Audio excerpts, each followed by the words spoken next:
Binasag na ni Coach Tim Cone ng pananahimik sa pipilian at maiiwan sa pool ng Gilas, Pilipinas. Ayon sa kanya, mananatiling kasama sa programa ang bawat isa, mapili man sila or hindi sa Final 12. Nagsalita naman si QMB sa tsansa ng Gilas, Pilipinas. Base sa kanyang pasabog, kayang sabayan ng kasalukuyang hanay ang mga kalaban at ang Tall Blacks gusto manong bumawi sa Gilas sa pagkatalong nalasap sa laban dito sa Mall of Asia Arena. Tutukan po natin ang lahat ng yan. Pero bago yan, paki-subscribe, like and share na lang muna para pareho tayong updated. Para kay Coach Tim Cone, nananatiling nasa programa ang ilang players na hindi mapipili sa paparating na Asian qualifiers ng World Cup. Ayon sa kanyang pahayag, walang maiiwan dahil parte pa rin sila ng programang sinimula ng Gilas at SBP. Narito ang kanyang pahayag. Tutukan natin si Coach Tim sa report ni Richard D. ng The Manila Times. Naglaro ka, sumama ka sa team, yun na yun. Yun ang bottom line. Hindi na mahalaga kung sino ang pasok sa Final 12 or sino ang hindi dahil pasok na pasok pa rin sila sa programa.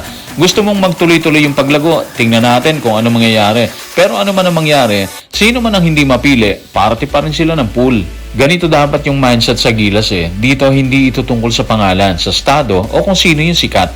Hindi ito tungkol sa Final 12 lang mga ka-playoff. Ang bottom line, naglaro ka ba? Nakisabay ka ba sa team? Nagbigay ka ba ng todo sa bawat practice at laro? Kung oo, yung sagot mo dyan, bahagi ka ng laban doon. Yun lang yung sukatan doon Hindi sukatan ng listahan ng Final 12 kung gaano ka kahalaga dyan. Kahit hindi ka mapasama ngayon, hindi ibig sabihin, tapos ka na, wala nang chance, di ba? Parte ka pa rin ng programa Nasa sistema ka pa rin at may pagkakataon ka pa rin sa tamang oras. Hindi ito one time lang na tryout. Tuloy-tuloy yung proseso natin dito, di ba? Ang tunay na laban dito, consistency, commitment at growth. Gusto ng team na tuloy-tuloy yung pag-unlad ng bawat player Pero kasama rin ang teamwork at chemistry. Walang inggitan, walang special treatment, walang shortcut. Trabaho lang, puso lang, bandera lang ang mahalaga dyan. Dito mo makikita kung sino talaga may puso, sino may grit, at sino may long-term mindset. Kasi sa Gilas, hindi lang points o stats ang pinapahalagahan dyan, kundi kultura, tiwala at dedikasyon sa team.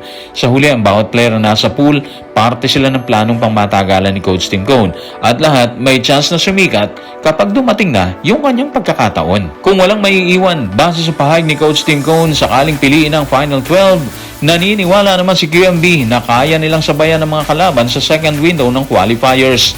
Ayon sa kanya, meron silang height, bilis at talent na posibleng dumurog sa mga kalaban. Narito ang kanyang pahayag. Tutukan natin si QMB sa report ni Mark Escarlote ng Daily Tribune. Gusto ko yung chance namin Alam mo sa tingin ko malaki talaga ang team namin at kaya namin makipagsabayan sa laki nila. Pero hindi lang yon. Mabilis kami at may talent din. First time ko na makapasok sa ilalim ni Coach Tim Cone. Pero so far, nakakasabay naman ako dyan Konti lang ang training namin. Kaya marami pa akong kailangang habulin. Sa tingin ko, nasa 80 to 90% pa lang ako sa sistema nila. Iba yung mindset, di ba? Si QMB, kahit first time pa lang niya kay Coach Tim, ramdam mo agad yung tiwala niya sa team Sabi niya, malaki at mabilis ang Gilas, puno ng talent. Kaya kaya nilang sabayan kahit malalakas yung kalaban. Ibig sabihin, hindi lang sa isang laban dito. Speed, teamwork at puso puhunan dito mga playoffs. Oo, konti lang ang training at marami pa siyang kailangang habulin. Pero open siya at willing mag-adjust. Nasa 80 to 90% na raw siya sa system Ibig sabihin, may giggle pa siyang ibubuhos sa court para makasabay sa rhythm ng team. Ito yung klase ng player na hindi natatakot tumabol, natututo habang tumatakbo, di ba? At handang ibigay ang lahat para sa team.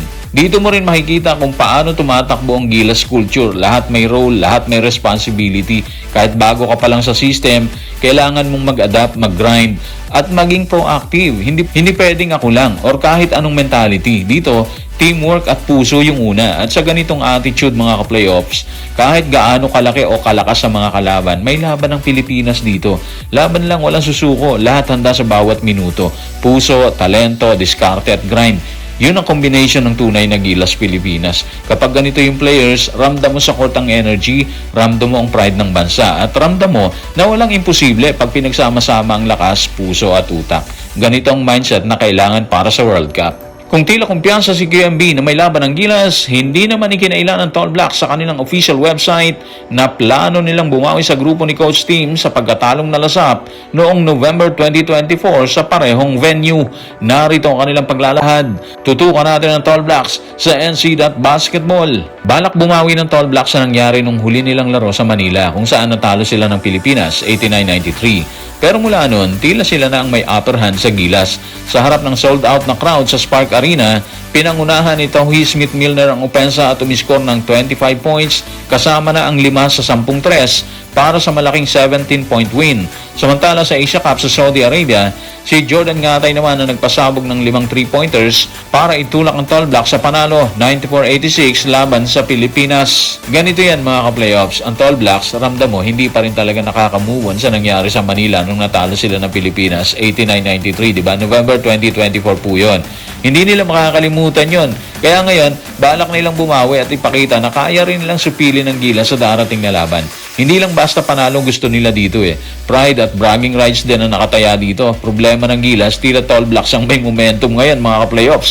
Dalawang sunod kasing talo Gilas sa Tall Blacks eh. Yung sa pagdayo nila sa Auckland at sa Asia Cup. Pinangunahan po yun ni Tauhi Smith Milner at ni Jordan Ngatay laban sa Pilipinas.